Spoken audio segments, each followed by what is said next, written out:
அனைவருக்கும் வணக்கம். நான் உங்கள் Arun Manojkumar and welcome to the world of Prayer. இந்த ஷார்ட் வீடியோல நம்ம எதை பத்தி பேச போறோம் அப்படின்னு பாத்தீங்க அப்படின்னா ரெண்டு சம்பவத்தை பத்தி நம்ம பேச போறோம். அதுல ஃபர்ஸ்ட் திங் என்னன்னு பாத்தீங்க அப்படின்னா விஜய் அவர்கள் மாநாட்டுல பேசினது குறித்து ரம்மி நாயகன் ஒரு பக்கம் பேசினாலும் அதுக்கு அப்படியே ஈக்குவலண்டா பாத்தீங்க அப்படின்னா நம்ம கவுண்டம்பாளையம் ஸ்டார் இயக்குனரா அவதரிச்சு நடிப்புல அசுர தனத்தை காமிக்கிற நம்ம ரஞ்சித் ஐயா அவர் பாத்தீங்க அப்படின்னா விஜய் அவர்கள் போட்டு விளாசு சிறப்புல அது இப்படி நீங்க வந்து மோடி அவர்களை மிஸ்டர் மோடின்னு சொடக்கு போட்டு சொல்லலாம் அப்படி இப்படின்னு பேசினாப்புல அதுல கொஞ்சம் சங்கி வாட அடிச்சிச்சு இல்லைன்னு நான் சொல்லல. மோடி அவர்கள் வந்து ஓகோன்னு அப்படியே புகழ்ந்து தன்னாப்புல ஐ திங்க் ஏதோ எம்பி சீட்டுக்கு இவர் ஏதோ பெருசா பண்ண போறாருன்னு நினைக்கிறேன்.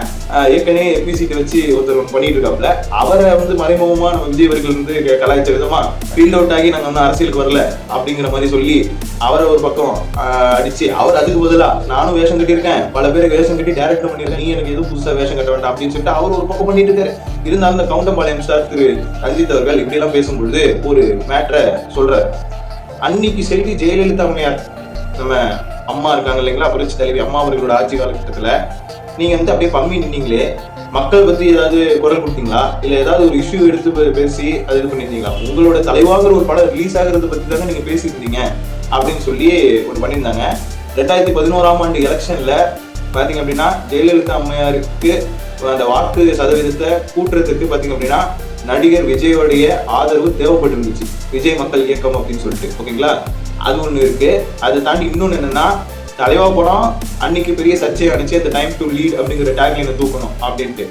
அப்படியே பாத்தீங்க அப்படின்னா இப்ப 12 வருஷம் கழிச்சு அதே ஜெயா டிவியோடைய அபிஷியல் இன்ஸ்டாகிராம் ஹேண்டில்ல தலைவாவுடைய போஸ்டர் வச்சு 12 years ஆஃப் தலைவா அப்படின்னு ஒரு போஸ்டரும் விட்டுட்டு இருக்காங்க. வேணும்னாலும் நான் ஸ்கிரீன்ஷாட் உங்களுக்கு காட்டுறேன் ஒண்ணு.